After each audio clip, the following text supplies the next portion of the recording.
Hi friends, I am Abhishek. Welcome to my YouTube channel the ocean of Shiksha. तो आज की video में हम डिस्कस करेंगे एम लक्ष्मीकांत का जो 6th चैप्टर है सिटीजनशिप यानी कि नागरिकता, उससे रिलेटेड आज हम अपना चैप्टर और टॉपिक डिस्कस करेंगे। तो आज के टॉपिक में यानी कि आज जो हम टॉपिक डिस्कस करेंगे वो हम करेंगे कि यानी कि जो सिटीजनशिप है उसका मतलब क्या होता है और उसकी इम्पोर्टेंस क्या है। दूसरा हम देखेंगे कि हमारे कॉन्स्टिट्यूशन के अंदर सिटीजनशिप से जो रिलेटेड है वो कौन कौन से प्रावधान दिए गए यानी कि प्रोविजन कौन कौन से दिए गए, जिसमें से हम 4 आर्टिकल डिस्कस करेंगे। Article number 5, article 6, article 7 and article 8। हमारी जो ये वीडियो रहेगी वो भी टोटल एटलीस्ट मिनिमम 4 यानी कि 4 पार्ट में रहने वाली है। कितने पार्ट में रहेगी? 4 पार्ट में। 3 पार्ट में हम अपने चैप्टर को कंप्लीट करेंगे और जो चौथा पार्ट होगा हम उसमें एमसीक्यू क्वेश्चन प्रैक्टिस करेंगे कि इस चैप्टर में हमें कितना समझ में आया और किस जगह पे हमें समझ में नहीं आया, इस चीज को चेक करने के लिए। तो चलिए स्टार्ट करते हैं हम आज का अपना डिस्कशन। तो सबसे पहले हम ये समझते हैं कि जो सिटीजनशिप है यानी कि अगर हम किसी भी कंट्री की बात करें, चाहे वो यूएसए हो, इंडिया हो, पाकिस्तान हो, चाइना हो, रसिया हो, ऑल ओवर किसी भी कंट्री की बात करें तो वहां पे जो पब्लिक रह रहे होते हैं और उन्हें जो राइट्स मिलते हैं पॉलिटिकल एंड सिविल राइट्स उन्हें अवेलेबल रहते हैं। जो सिविल राइट्स जिनके पास रहते हैं तो वो किनके पास रहते हैं? तो वो उसी व्यक्ति के पास रहते हैं जो लंबे समय से उस कंट्री में रह रहे हो। जैसे कि अगर हम अपनी कंट्री की बात करें, जैसे कि हम यहाँ पे अपनी कंट्री की बात करते हैं और हम अपने पीपल्स की बात करते हैं, तो हमारी कंट्री में हर एक आदमी को क्या फंडामेंटल राइट्स प्रोवाइडेड है, फंडामेंटल ड्यूटीज है। वो किसी भी इलेक्शन में पार्टिसिपेट कर सकता है। एटलीस्ट यहाँ तक लोकसभा हो, राज्यसभा हो, स्टेट लेजिस्लेटिव हो, उसमें भी चाहे प्रेसिडेंट हो उसका भी वो इलेक्शन लड़ सकता है। क्यों? क्योंकि हमारे पास हमारी कंट्री की क्या है तो सिटीजनशिप है। हर एक कंट्री में जो पब्लिक रह रही होती है, जो लोग रह रहे होते हैं, तो उनके पास अपनी उनकी कंट्री का क्या रहता है तो एक सिटीजनशिप रहता है। चाहे वो कोई सी भी कंट्री हो, रसिया हो, चाइना हो, पाकिस्तान हो, चाहे वो वर्ल्ड में व्हाटएवर कोई भी कंट्री क्यों ना हो, तो वहां के जो लोगों के पास जो कुछ ऐसे विशेष अधिकार रहते हैं जो उन्हें उनके मूल निवासी से और जो बाहर के देश से उनके कंट्री में आते हैं तो वो उन दोनों में अंतर करने का काम करते हैं। एग्जाम्पल के तौर पर समझने की कोशिश करते हैं। जैसे कि हमारे पास फंडामेंटल राइट्स है। फंडामेंटल राइट्स के तहत हम क्या कर सकते हैं? या तो हम किसी इलेक्शन में पार्टिसिपेट कर सकते हैं या तो हम इलेक्शन खुद लड़ सकते हैं। लेकिन जब हम बात करते हैं अपने लीडर्स को चुनने के लिए या जब हम खुद इलेक्शन लड़ने की बात करते हैं तो ये सिर्फ हम लड़ सकते हैं अगर यूएसए का कोई मेंबर यानी कि यूएसए का कोई आदमी आके चाहेगा कि वो इंडिया के अंदर इलेक्शन लड़े या वोट दे, अपने लीडर्स को चुने, वो तब तक नहीं कर सकता जब तक वो इंडिया का सिटीजनशिप ना ले ले। तो हर एक कंट्री का अपना अपना सिटीजनशिप होता है। अगर हम बात करें हर एक कंट्री में क्या है तो 2 तरीके के लोग देखने को मिलते हैं। पहला होता है पीपल जो कि उसी कंट्री का सिटीजन होता है और दूसरे होते हैं यहाँ पे एलियंस।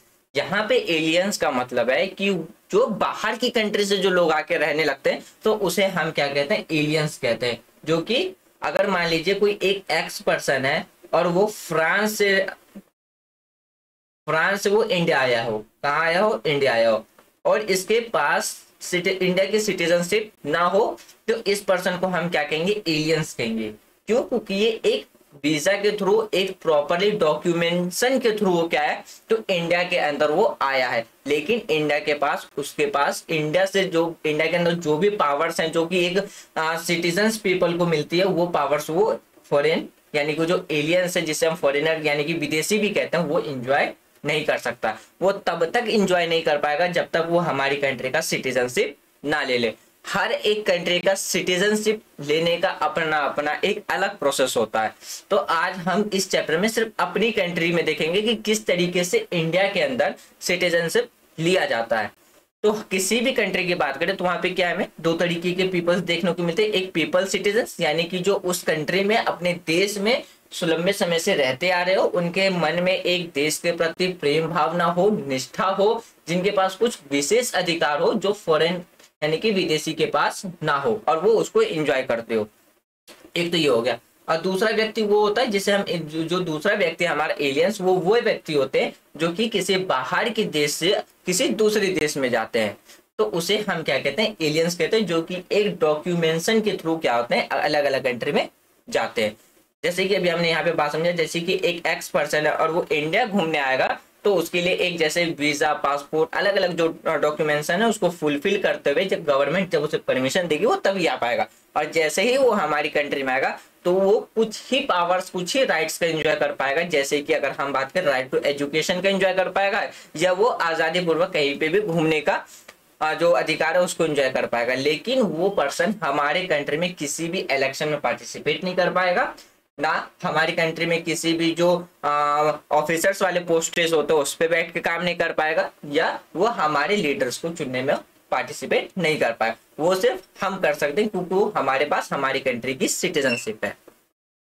तो उसी तरीके से जब हम बात करते हैं कि हमारी कंट्री में दो तरीके के, यानी कि जब हम बात करते हैं एलियंस की बात करते हैं, यानी कि उन व्यक्तियों की बात करते हैं जो कि अपने देश को छोड़ करके किसी दूसरे देश में या तो घूमने के पर्पज से जाते हैं, या बिजनेस करने के पर्पज से जाते हैं, एजुकेशन के पर्पज से जाते हैं, अलग अलग पर्पज से जो अपने देश से दूसरे देश में जाते हैं। तो उसको हमने दो कैटेगरी में बांट रखा है। पहला है फ्रेंडली कंट्री और दूसरा है हमारा एनिमी कंट्री। फ्रेंडली कंट्री में कौन आएगा, जैसे कि जब किसी भी देश का ताल्लुक, यानी कि अगर रिलेशन किसी अलग कंट्री से रिलेशन में अच्छे रिलेशन पे रहते तो तब हम उसे कहते हैं फ्रेंडली अलायंस। और वही अगर रिलेशन खराब रहते हैं, यानी कि कभी एक टाइम पे वॉर हो चुका हो, तो उसे हम कहते हैं एनिमी अलायंस। अब जैसे कि हम बात करते हैं, अगर हम अपनी कंट्री की बात करें तो इंडिया का क्या है रिलेशन आज के टाइम पे, यूएसए से, ब्रिटेन से, रसिया से, फ्रांस से, ऐसे बहुत से कंट्री हैं जिसके साथ इंडिया की जो रिलेशन है वो क्या है, काफी अच्छे है। तो अगर इन कंट्री से कोई आदमी हमारी कंट्री में आके रहता है, या एजुकेशन के ही पर्पज से क्यों ना आया हो, या ट्रेड करने के बिजनेस से क्यों ना, तो उसे हम कहेंगे फ्रेंडली अलायंस। क्या कहेंगे उसे हम, फ्रेंडली एलियंस, सॉरी अलायंस नहीं, उसे हम कहेंगे फ्रेंडली एलियंस। अगर जैसे ही हम बात करें इंडिया की जो पाकिस्तान आज के टाइम पे जो रिलेशन खराब है, जैसे कि पाकिस्तान की बात हो गई या चाइना की बात हो गई, तो इन इन कंट्री से अगर कोई मेंबर हमारी कंट्री में आता है तो हम उसको किस कैटेगरी में रखेंगे, तो एनिमी वो एनिमी एलियंस की कैटेगरी में रखेंगे। अब इन दोनों में फर्क क्या होता है, यदि अरेस्ट के टाइम जब हम बात करते हैं कि जब किसी भी एनिमीज कंट्री को कि मैं जो एनिमीज एलियंस होते हैं जब उनको अरेस्ट किया जाता है, यानी कि जब अगर हमारी कंट्री में उसको अरेस्ट कर लिया जाएगा तो उसको आर्टिकल 22 के तहत किसी भी तरीके का प्रोटेक्शन प्रोवाइड नहीं कराया जाएगा। तो ये सिर्फ किनके लिए है, तो ये सिर्फ एक एनिमीज एलियंस के लिए ही ये है। अगर कोई फ्रेंडली एलियंस यानी कि कोई फ्रेंडली कंट्री का मेंबर हमारी कंट्री में आता है और तो उसको क्या है कि अरेस्ट के टाइम पे क्या है, उसको आर्टिकल 22 के तहत एक प्रोटेक्शन भी प्रोवाइड कराया जाएगा, लेकिन एनिमीज एलियंस को प्रोवाइड नहीं कराया। एग्जाम्पल के तौर पे देखिए, अगर मान लीजिए ये एक वाई पर्सन है और वाई पर्सन कहाँ से आता है, तो इजराइल से होते हुए इजराइल से हमारी कंट्री में आता है और उसके पास कोई भी डॉक्यूमेंटेशन नहीं होता है। अगर यदि उसको हमारी कंट्री में कोई भी ऑफिसर्स के थ्रू अरेस्ट किया जाता है, जैसे पुलिस ऑफिसर्स के द्वारा या आर्मी के द्वारा, जब उसको पकड़ लिया जाता है तो आर्टिकल 22 के तहत क्या किया जाएगा, तो उसको एक प्रोटेक्शन प्रोवाइड कराई जाएगी ताकि उसकी लाइफ में क्या हो, कोई मतलब उसके लाइफ को मतलब उसके लाइफ पे कोई भी डेंजरस इफेक्ट ना पड़े, यानी कि उसकी जो जिंदगी है वो खतरे में ना पड़े। वहीं पे अगर कोई एनिमीज कंट्री पकड़ाता है, जैसे कि अगर पाकिस्तान का या चाइना का कोई व्यक्ति पकड़ाता है, तो उसको आर्टिकल 22 के तहत किसी भी तरीके का प्रोटेक्शन प्रोवाइड नहीं कराया जाएगा। अब बात करते हैं कि हमारी कंट्री, हमारी कॉन्स्टिट्यूशन में कुछ प्रोविजंस दिए गए हैं कि किस तरीके से हम अपनी कंट्री में यानी कि नागरिकता देते हैं, या हमारी कंट्री में नागरिक के पास जो कुछ अधिकार और कुछ जो विशेष अधिकार है वो किस तरीके से प्रदान किए गए यानी कि हमें दिए गए हैं। इसमें हम देखेंगे किसमें एक यानी कि जो हमारे फ्रेंडली एलियंस है और जो एनिमीज एलियंस है उसके थ्रू, यानी कि अगर कोई हमारे फ्रेंडली एलियंस यानी कि फ्रेंडली कंट्री का कोई मेंबर्स आता है, या हम चाहे हमारी कंट्री के सिटीजन्स हो या कोई फ्रेंडली कंट्री का जो मेंबर्स हमारी कंट्री में आता है, तो उसके अगर उस पे क्या हो, तो जैसे कि हम बात करते हैं जो राइट टू अगेंस्ट डिस्क्रिमिनेशन का एक अधिकार मिलता है कि कोई भी धर्म के आधार पे, नेशनल के आधार पे, कास्ट के आधार पे, जेंडर के आधार पे या प्लेस ऑफ बर्थ के आधार पर उसके साथ डिस्क्रिमिनेशन नहीं किया जाएगा अकॉर्डिंग टू आर्टिकल 15। अगर हम बात करें अकॉर्डिंग टू आर्टिकल 16 में क्या कहा जाता है कि इसके तहत क्या जाता है कि हर एक पर्सन को इक्वल अपॉर्चुनिटी मिलती है किसी भी जगह पे वो क्या करने का, तो काम करने का। ठीक, इसमें तो ये आर्टिकल 16 में कहा गया। और आर्टिकल 19 में क्या कहा गया है कि उसके पास अपने भाषण यानी कि अपने विचार रखने का पूरी तरीके से स्वतंत्र अधिकार होगा, जिसमें वो क्या कर सकता है, या तो पीसफुल सभा बुला करके अपने भाषण दे सकता है, अपने जो अपने थॉट्स है उसको एक्सप्रेस कर सकता है, कोई मूवमेंट चला सकता है, पीसफुल मूवमेंट। ये नहीं कि हम अपने गवर्नमेंट प्रॉपर्टी को डिस्ट्रॉय कर रहे हैं, अपने वो जो हमारी हिस्टोरिकल बिल्डिंग है उसको डिस्ट्रॉय कर रहे हैं, ऐसा नहीं। हम पीसफुल यानी कि शांतिपूर्ण क्या करके आर्टिकल 19 के तहत क्या कर सकते हैं, तो हम अपने स्पीचेस दे सकते हैं, अपने व्यूज एक्सप्रेस कर सकते हैं, या हम उसमें प्रोटेस्ट भी यानी कोई मूवमेंट कर सकते हैं। जो कि अगर हम बात करते हैं राइट टू प्रोटेस्ट की, तो वो कहाँ से निकल के आता है, तो आर्टिकल 19 से मूवमेंट में निकल के आता है, लेकिन सिर्फ पीसफुल ओनली। अगर हम बात करते हैं, अगर अपनी कंट्री में कोई हार्मफुल चीजें यूज करते हैं जिससे किसी दूसरे के लाइफ पे नेगेटिव इफेक्ट पड़ता है, या हम अपने जो हमारी प्रॉपर्टी है हम उसको ज्यादा नुकसान पहुंचाते हैं, तो वो हमारा मूवमेंट में, वो हमारे राइट टू मूवमेंट में काउंट नहीं होगा। यदि हम पीसफुल होकर के अपने मूवमेंट को चलाते हैं तभी वो हमारा क्या होगा, राइट टू मूवमेंट के अंदर आएगा। फिर आर्टिकल 29 और 30 के तहत क्या कर सकते हैं, हमारे पास अपनी संस्कृति और एजुकेशन का अधिकार मिलता है। ये कुछ विशेष अधिकार है जो कि हमें दिए जाते हैं। फिर हम अपने लोकसभा या स्टेट लेजिस्लेटिव असेंबली में क्या कर सकते हैं, इलेक्शन यानी कि वोट देने का अधिकार भी हमें मिलता है। उसके बाद हम किसी भी पार्लियामेंट या स्टेट लेजिस्लेटिव के मेंबर बन करके उसमें चुनाव लड़ने का भी अधिकार हमें मिलता है, जो कि हमें एक विशेष अधिकार के रूप में हमें दिया गया है। हमारे कॉन्स्टिट्यूशन के द्वारा हमें ये कुछ विशेष अधिकार दिया गया है। यदि अगर कोई इंडिया का जो सिटीजन है यानी कि हमारी कंट्री का कोई अगर नागरिक है, तो वो इस चीज के लिए एलिजिबल है, यानी कि वो मतलब उसको योग्यता है उसके पास कि वो किसी भी पब्लिक ऑफिसर्स के लिए वो जा सकता है। चाहे वो फिर हमारे भारत, अगर हमारी कंट्री का प्रेसिडेंट बनना हो, वाइस प्रेसिडेंट बनना हो, चीफ जस्टिस यानी कि जस्टिस बनना हो सुप्रीम कोर्ट का, यानी कि जैसे जज हो गया, फिर हमारे चीफ जस्टिस ऑफ इंडिया हो गए, हाई कोर्ट के जज हो गए, गवर्नर हो गए, फिर अटॉर्नी जनरल हो गए, फिर एडवोकेट जनरल ऑफ स्टेट हो गए, तो इन सब का अधिकार यानी कि उन सब के लिए सार्वजनिक पदों के लिए वो क्या होता है, तो योग्य हो जाता है। फिर हम बात करते हैं कि हमारी कंट्री में यदि कोई जन्म के आधार पर हो तो उसे हम क्या कहते हैं, यानी कि अगर हमारी कंट्री में क्या हो, यानी भारत में जन्म से अगर कोई नागरिक और साथ ही एक देशीय नागरिक दोनों ही राष्ट्रपति के पद के लिए पात्र, यानी कि यहाँ पे समझाने की कोशिश की जा रही है। यदि मान लीजिए यहाँ पे एक एक्स पर्सन है और वाई पर्सन है, एक्स पर्सन का जन्म जो हुआ वो कहाँ हुआ, इंडिया का हुआ, और जो वाई पर्सन है, वाई पर्सन का जन्म कहाँ हुआ, यूएसए में हुआ, और उसने सिटीजनशिप ले ली किसके, तो इंडिया की सिटीजनशिप ले लिया उसने।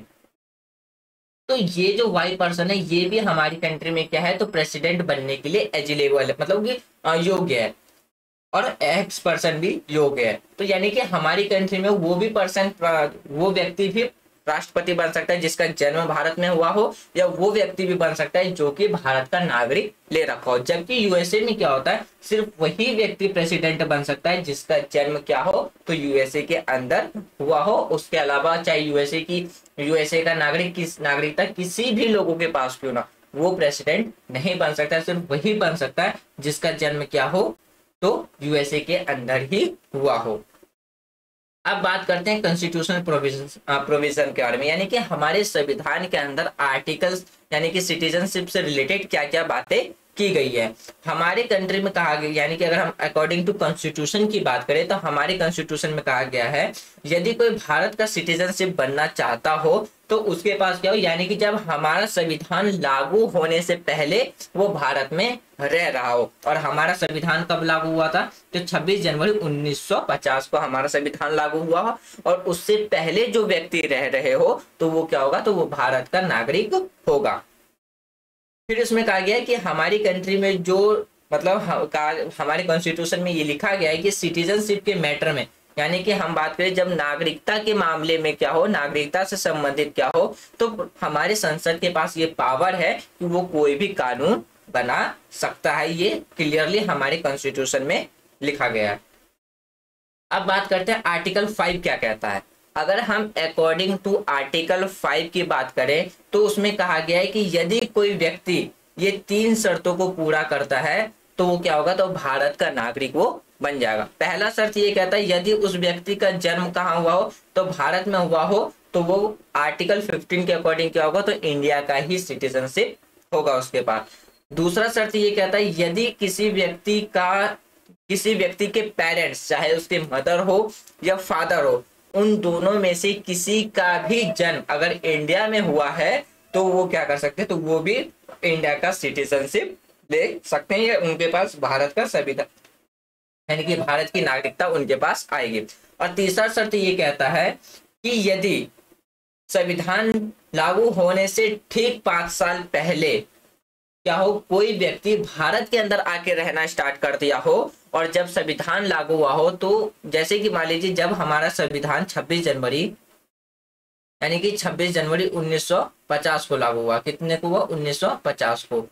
इससे ठीक 5 साल पहले कोई व्यक्ति अगर भारत में रह रहा हो तो वो भी इंडिया का सिटीजनशिप हो, उसके पास इंडिया की नागरिकता, भारत की नागरिकता होगी। तो ये किसमें कहा गया, ये हमारे आर्टिकल 5 में ये 3 शर्तें रखी गई है। आर्टिकल 6 में क्या कहा गया है, आर्टिकल 6 में कहा गया है कि यदि कोई व्यक्ति इंडिया से क्या हो, पाकिस्तान चला गया हो और वापस, और जैसे कि देखिए यहाँ पे जो आर्टिकल 6 है, आर्टिकल 6 में क्या कहा गया हो, आर्टिकल 6 में ये कहा गया है कि यदि कोई व्यक्ति इंडिया से क्या हो, पाकिस्तान चला गया हो और उसके माता पिता या दादा दादी इनमें से कोई भी जब हमारा कंट्री डिवाइड नहीं हुआ था उससे पहले इन दोनों में से कोई शर्त को यदि पूरा करते हैं तो उसके पास भी इंडिया की सिटीजनशिप होगी। ये किस में कहा गया, आर्टिकल 6 में कहा गया। एग्जांपल से समझते हैं, जैसे कि ये वाई पर्सन है, वो इंडिया से कहाँ चला गया, पाकिस्तान चला गया। कहाँ चला गया, पाकिस्तान, जबकि हमारा कंट्री क्या हो, पार्टीशन ना हुआ हो। यदि इसके पेरेंट्स या ग्रैंड पेरेंट्स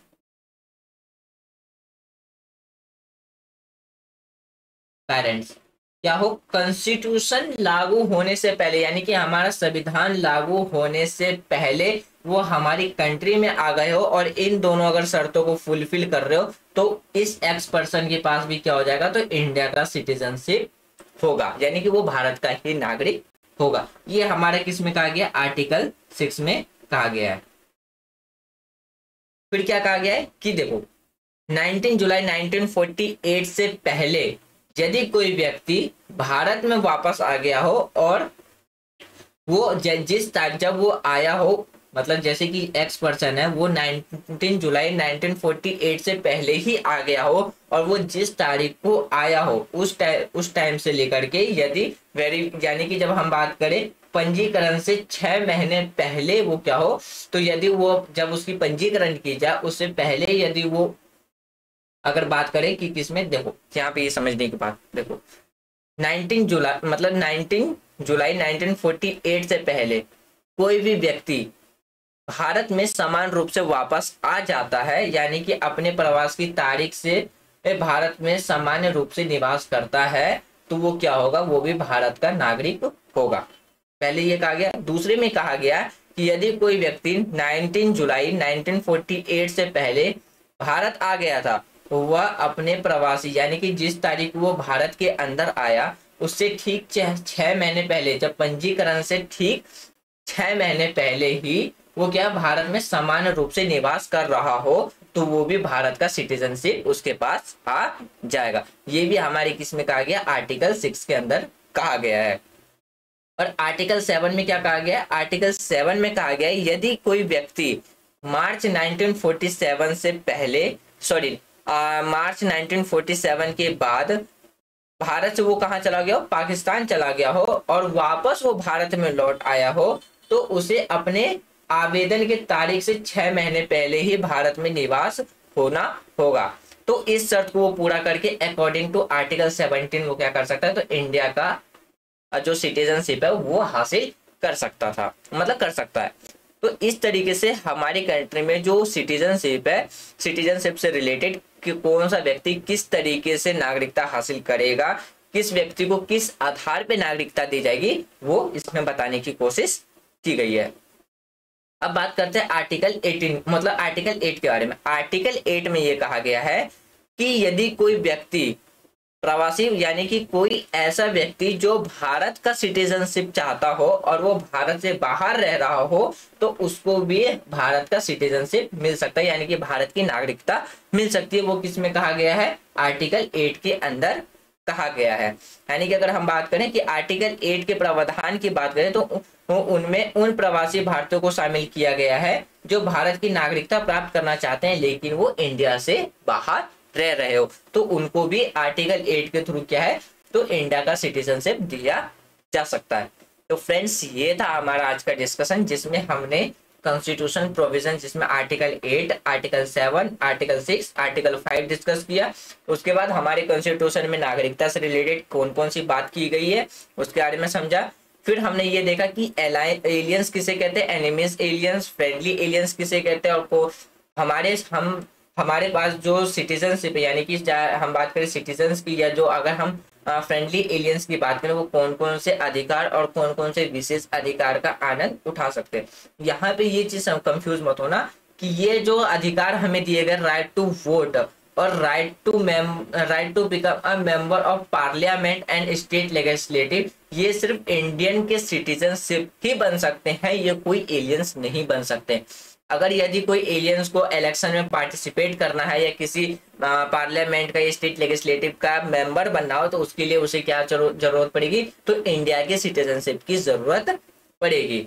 तो ये सिर्फ ये विशेष अधिकार किसके पास है, तो सिर्फ एक इंडियन सिटीजन्स के पास ही है, ना कि किसी एलियंस के पास। फिर चाहे हम यहाँ पे जो बात करें जो एलिजिबिलिटी है होल्डर जो पब्लिक ऑफिसर है जैसे कि प्रेसिडेंट हो गया, वाइस प्रेसिडेंट, जजेज, ये सब भी कौन बन सकते हैं, तो ये सिर्फ इंडिया के सिटीजन्स ही बन सकते हैं, एलियंस नहीं बन सकते हैं। तो एलियंस के पास जो कुछ राइट्स मिल जाता है वो सिर्फ ये 4 राइट्स मिलते हैं, ये सिर्फ 4 राइट्स ही मिलते हैं। और जो ये स्पेशल राइट है, ये स्पेशल राइट्स किसको मिलते हैं, सिर्फ सिटीजन्स को ही मिलते हैं। उसके बाद हमने ये समझा कि नागरिक कहते किसे यानी कि सिटीजनशिप कहते किसे है। तो मुझे उम्मीद है कि आज जो भी हमने डिस्कस किया वो आपको पूरी तरीके से समझ में आ गया होगा। यदि कोई डाउट्स हो तो आप अपने डाउट्स को कमेंट बॉक्स में लिख देना। Thanks for watching friends, take care, जय हिंद।